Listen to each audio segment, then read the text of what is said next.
আসসালামু আলাইকুম প্রিয় দর্শক, আপনারা দেখতে পাচ্ছেন একটা আপনাদের মাঝে সুন্দর ভিডিও নিয়ে আবারও হাজির।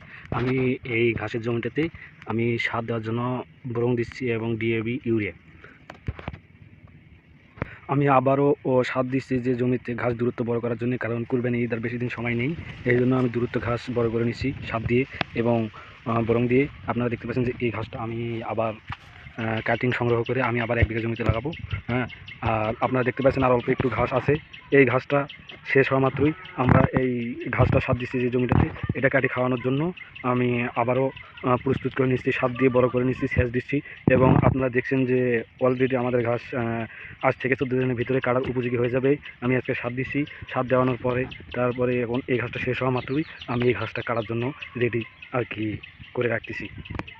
এক কথা শেষ বলতে যে আমরা যদি ঘাসকে যত্ন করি তাহলে 1 থেকে 3 সপ্তাহের ভিতরে আমরা কাটার উপযোগী করে খাওয়াতে পারবো। এবং সার দিচ্ছি 5 শতক মাটির 5 কেজি সার।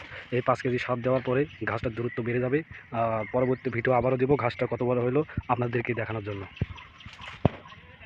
আপনারা যে ভিডিওটা দেখতেছেন না টেনে দেখলে সবথেকে বেশি ভালো হয়। আমি এই ঘাসগুলো আজ থেকে 7 দিনের ভিতরে এতটুকু জায়গা থেকে এই পর্যন্ত কেটে আমি বরাবর ওই কানিতে চলে গেছি।